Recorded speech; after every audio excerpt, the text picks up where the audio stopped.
People of God, the Word of God through the prophet Jeremiah.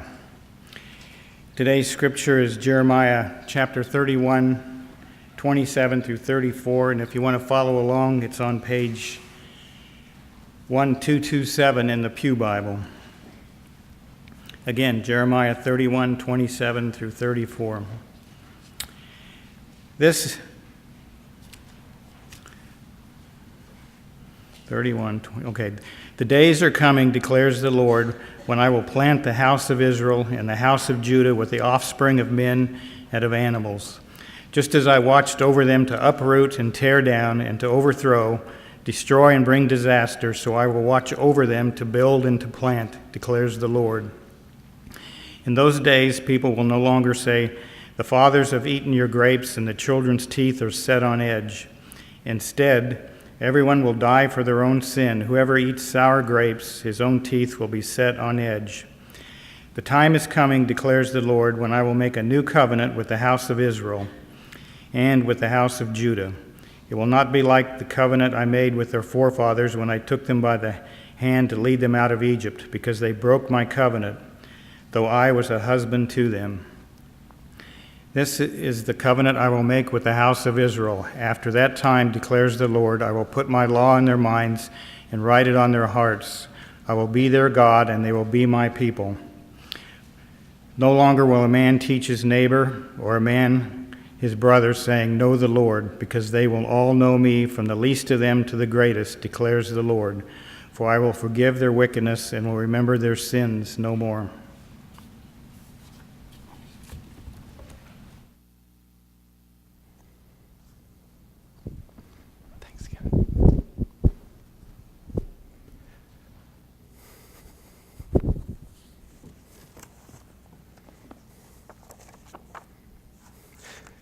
Well, this passage is one that is a little bit hard for me to know where it's going to land. I think we can take off together, but we might land in different places. So I'd like to have you hold in front of you this question: what is to be the conclusion of the matter? It'd be nice to have a conversation about this sometime, where this passage goes, the images that Jeremiah brings up. He starts out saying two different times, the days are surely coming.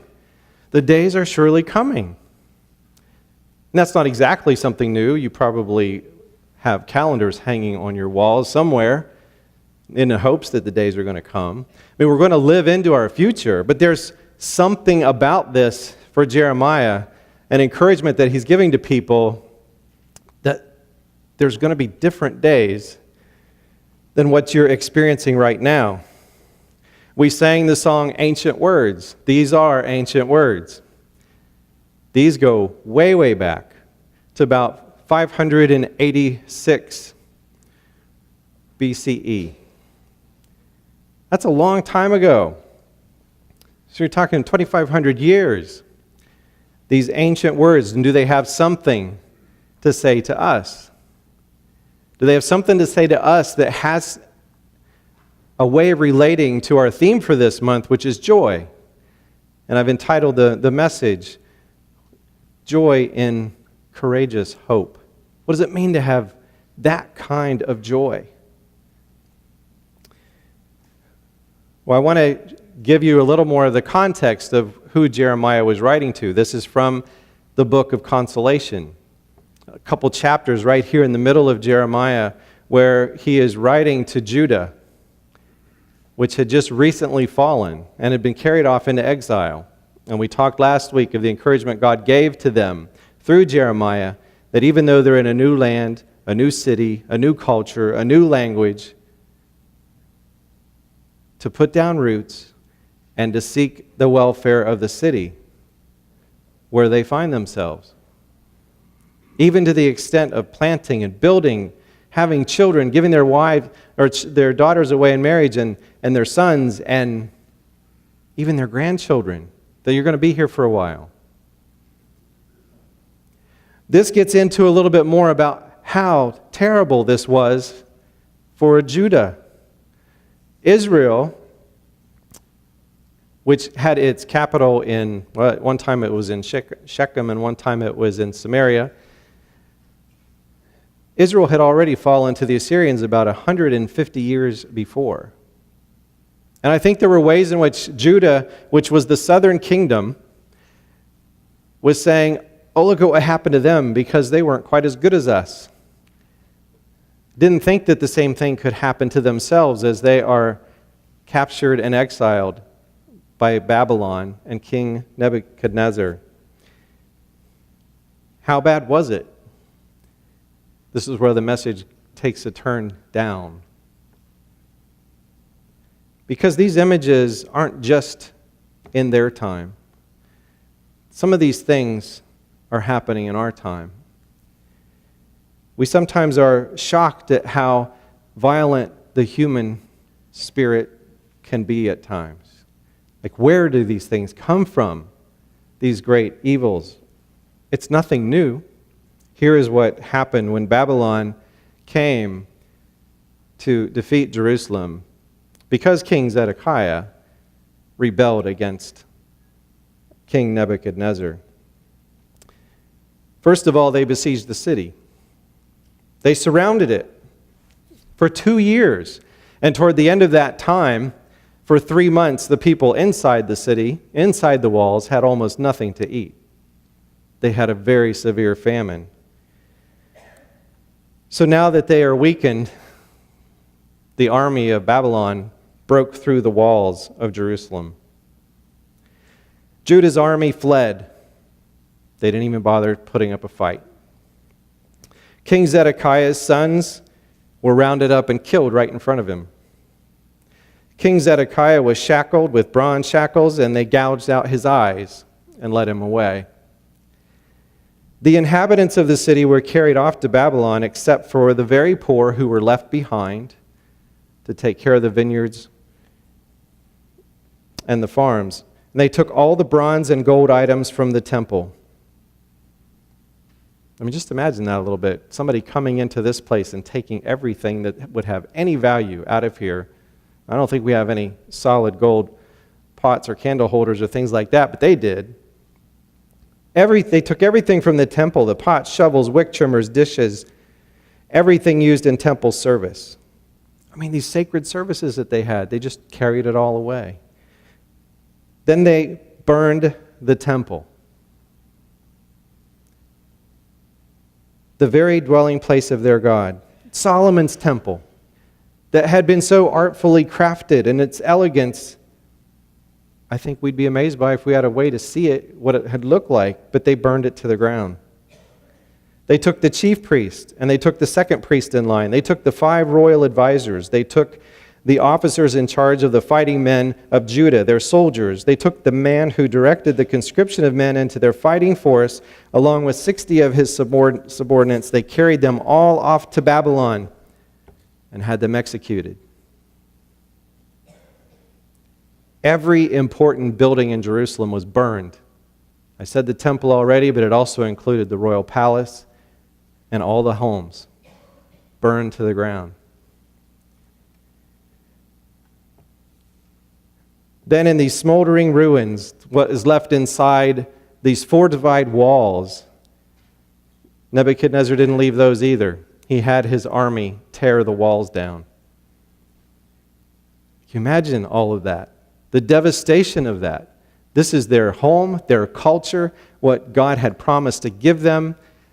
The temple being the very dwelling place of God, and now all of a sudden that is all taken away, and they're taken off into Babylon, those that weren't executed anyway. And of course, some left behind, and some would have fled to Egypt. They were scattered.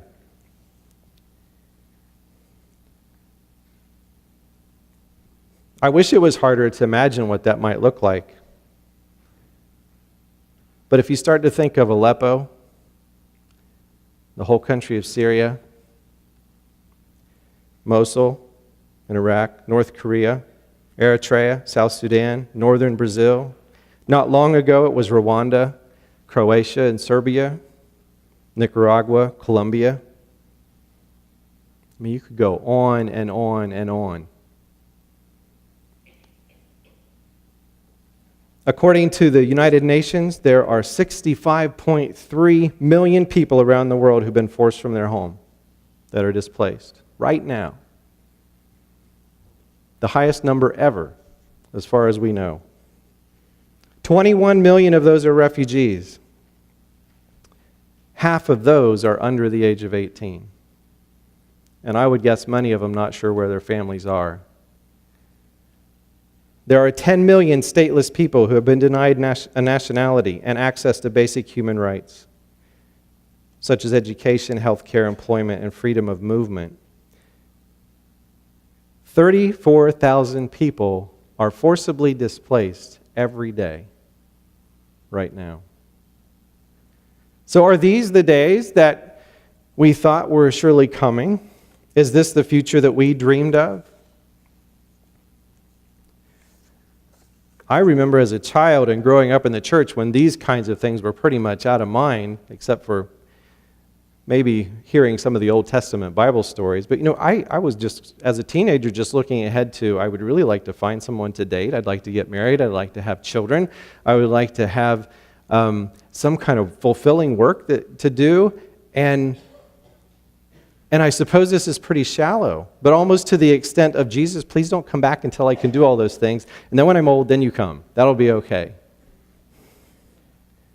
Those are the days that I surely wanted to come. But for many people in the world, that dream has been shattered. And what I read to you is more those dreams being shattered on a national level. But those dreams get shattered on a very personal level, an individual level sometimes, even if things are going pretty well in your country. As I experienced this week, walking a little bit with 3 young men who buried their father. Those weren't the days that they surely hoped were coming. There's other things that happen to us that are very traumatic. We can have the end of a marriage that we never saw coming. We can have a divorce.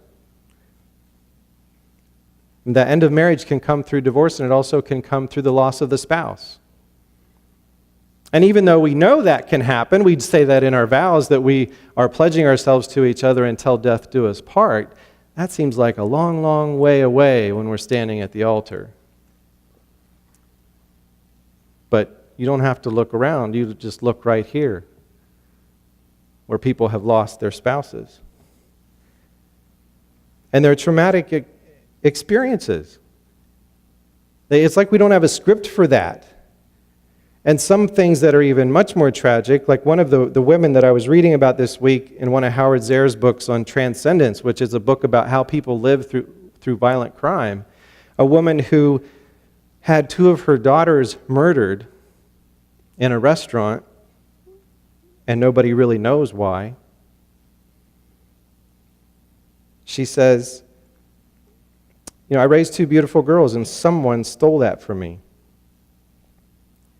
What happened to the roadmap for the rest of my life? That's when you know, when this kind of tragedy hits, because it does feel like somebody just took the roadmap that you were living and just ripped it all up. And you know you can't get there from here anymore. And you have to find another way. And that can be so overwhelming, and that is the definition of trauma, is when something happens to us that our ability to respond is overwhelmed. We don't even know how to respond. One woman said, I'd lived my life so long with my partner that when he died, I couldn't even get out of bed hardly in the morning. If I made it out, I would just go sit on the edge of the couch for the day, and I really didn't care to ever start again. And then she was helped by another friend who she knew had lost her husband at a little younger age, and she had a little more distance from it. And she asked her how she coped with that. And she said, I tried to get up every morning and take a shower and get dressed. And that honestly is about all we can do sometimes when we experience something that's traumatic. And I worked with strategies for trauma It's the STAR program, Strategies for Trauma Awareness and Resilience. How do we tap that resilience? And sometimes in the very beginning, it is just as simple as trying to stay grounded with just the smallest details of life before we can start rebuilding the whole that's left, the bigger details of our life. And she goes on to say that it is really amazing how small we have to start. And it can be really helpful to have the encouragement from someone to start small. Do the things that make you feel grounded. And one of Luann and I's toughest transitions, and we were just having trouble just letting go of it. And we sat there one day, and I don't know where this idea came from, but we just said, you know what? Some of our kids are still with us yet. Let's just make sure we make our meals, set the table, let's clean things up, let's keep the kitchen clean, let's keep the house clean, and just live day to day and try not to worry about this so much. And that is all you can do sometimes. And it is a really helpful way to let God's Spirit begin to work with us. So what are the days that God is saying here through Jeremiah that are surely coming? And he says this, that I'm going to make a new covenant. The old covenant is kind of thoroughly broken. When God made that first covenant in Mount Sinai and gave them the 10 Commandments, and I'm the Lord your God who brought you up out of Egypt. So this is how you should then live. Here's these 10 words. But the first word is that word of grace. All of those that you went through Heston College probably heard that. There's really 11 words, not just 10. But it always was dependent on the response of the people. Like when God said in Deuteronomy that before you I'm going to set blessings and curses, life and death. And you're going to have to decide which one do you want to follow. Do you want to do the things that lead to life, that are life-giving, or are you going to disobey me and end up leading a life that goes toward death and away from me? And things had gotten so bad in Judah that God had had enough, and God's judgment came, and it really looked like this was the end of everything. And people would have had these questions of, the temple's gone, is God with us anymore? We don't have a nation, we have no geographical area. Is God still with us as God's people? Or have we sinned so much that there is no way that God's redemption can reach us anymore?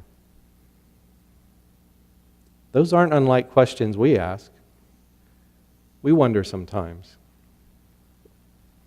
Because we can get trapped into thinking that it is just up to us. And if we have chosen things that have led to a place away from God, wonder if God can bring us back, if there is redemption for that. But listen to this new covenant that God is going to institute. This is not going to be tablets of stone. I'm going to put my law in their hearts. And for them, the heart was the center of their will. So it's right there with what God's commands are, right hand in hand, dovetailed, like one part of one organ,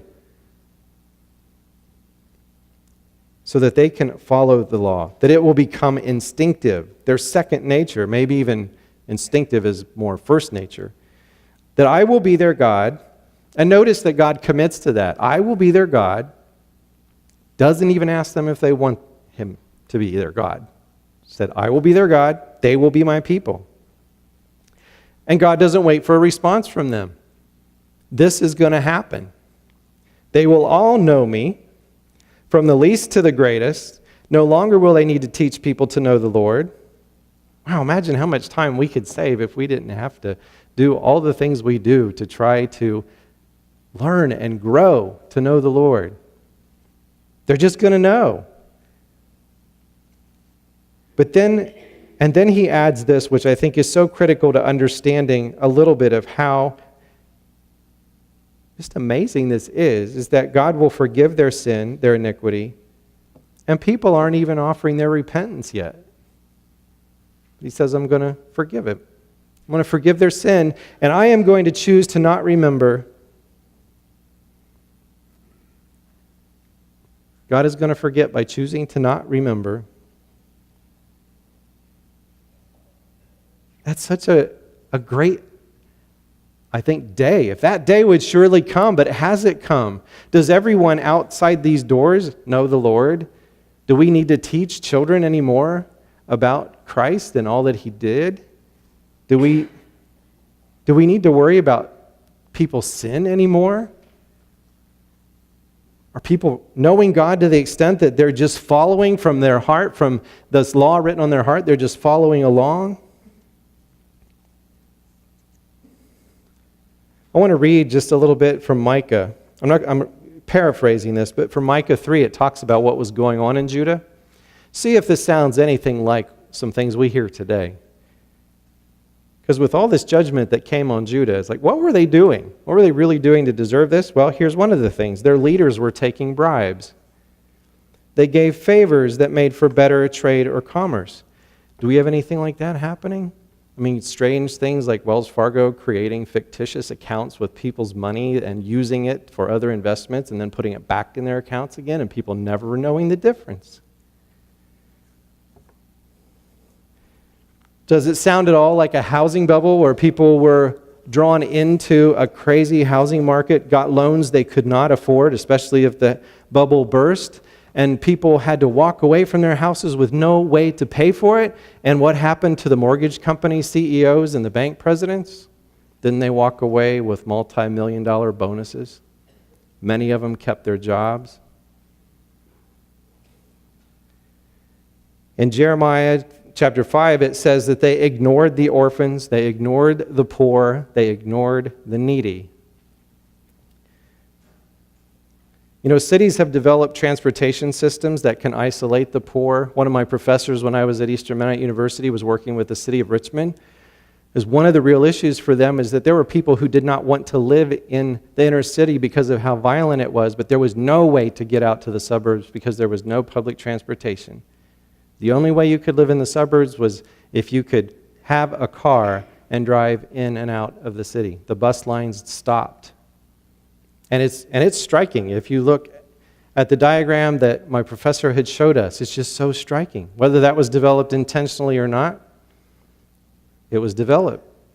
In Minneapolis, there's a highway that divides the black neighborhood from the white neighborhood. And that was intentional, as I've heard the story told.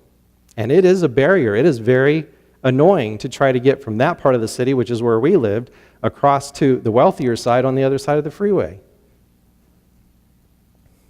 In Jeremiah 22, it says that they hired cheap labor and they gave unjust wages. I mean, it sounds a little bit like corporations making millions who will only pay the minimum wage to their lowest paid workers. And then in that minimum wage, people just try to cover the next month's rent. Hope that their car doesn't break down so that they don't lose their job because they can't afford to fix that either. I don't know if that day's here yet that Jeremiah is talking about, the day that's surely coming. When is it coming? What can we learn from this passage to give us a sense of joy and a courageous hope? And I want to just note that the book of Hebrews takes this passage, copies part of it, and pastes it right into Hebrews chapter 10.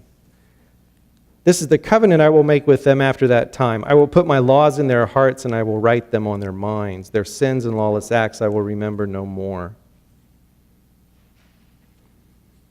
It's as though we're living in a now, not yet. That this is the intent of this new covenant, and yet God has not made it completely fulfilled because we deal with an awful lot of junk going on in our own life, in our society, in our global society. There's a lot of hurt in the world and a lot of evil.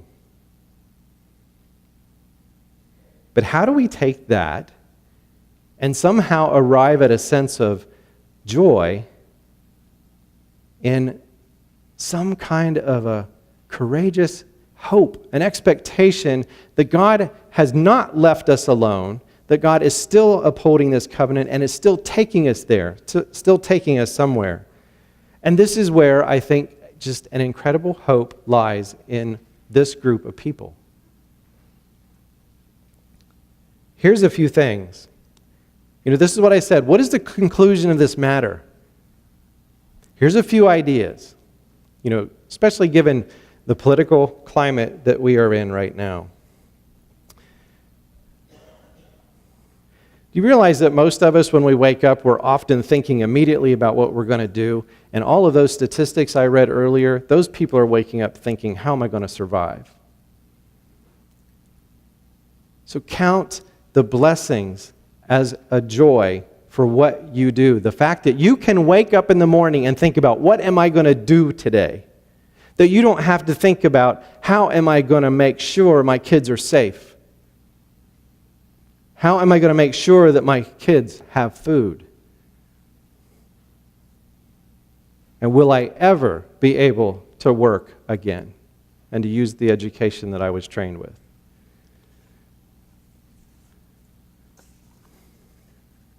Another thing this group can do is to then celebrate the joys that you have, the really fun things about life. We hear all this negative stuff in the news all the time right now that is just constantly fed to us. But look at your families and look at your friends and look across the pews and celebrate the joys of being together as a people of God.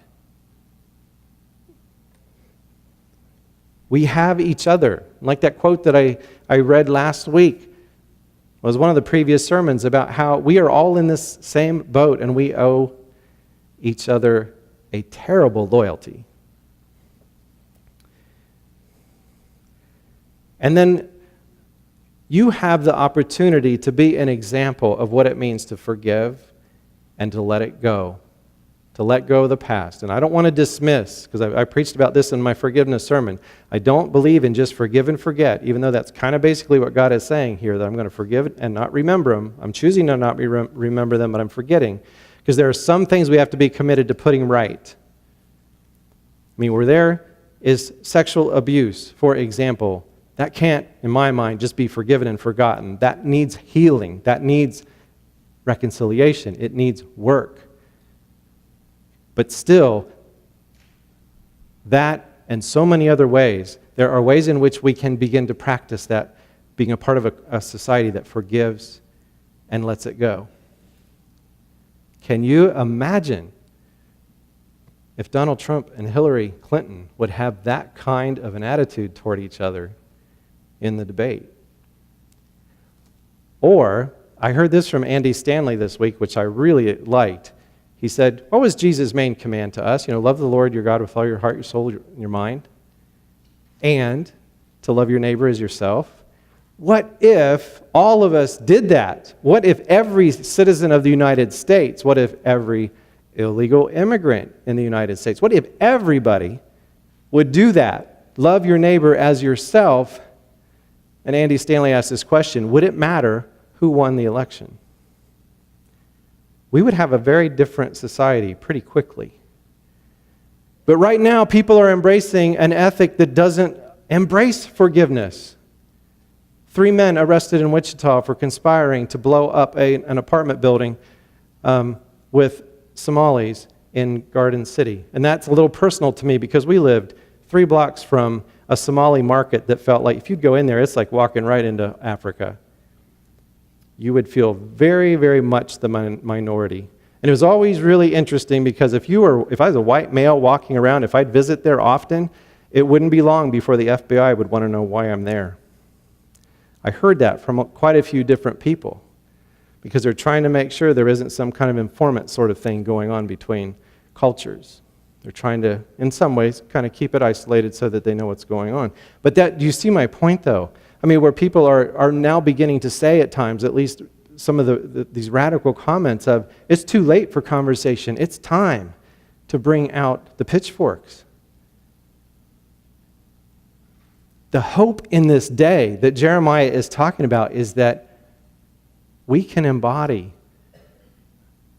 a group of people that loves our neighbors as we love ourselves. That we can embody forgiveness in the sense that we know there's no hope of a future if we can't forgive and get past some of these things. That is something that we can help come right now. Even though we know This is sort of a now and not yet kind of promise from God. And Hebrews makes that very clear. And I like the way that the Hebrew writer portrays this.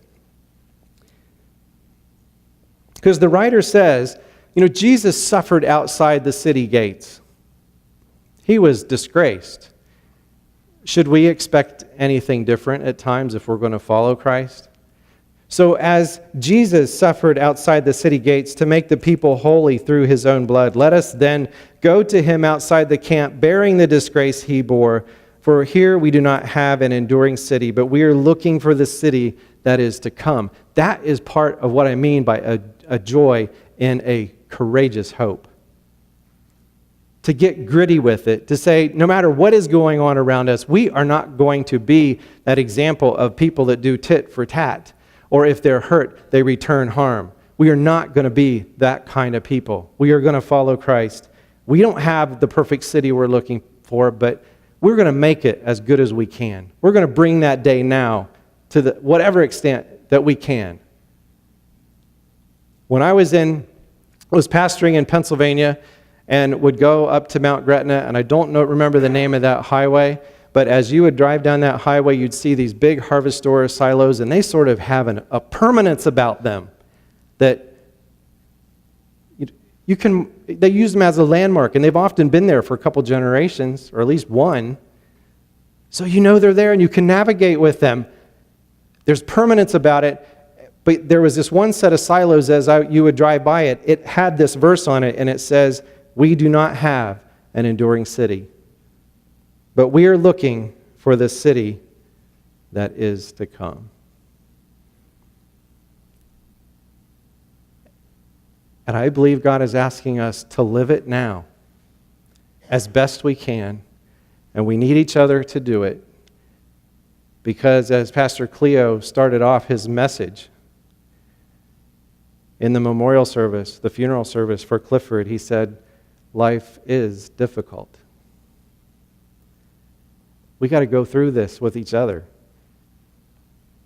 We can't leave anybody behind. As much as we can, live at peace with everyone.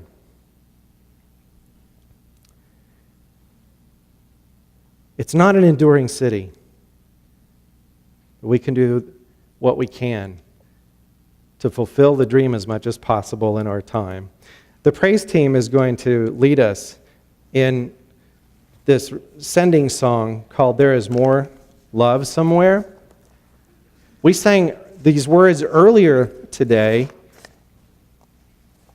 Make this place where love abounds.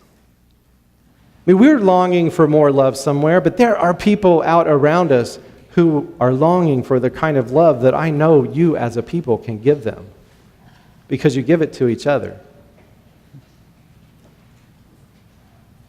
But may we just remember God's presence with us as God continues to lead us to fulfill that final covenant.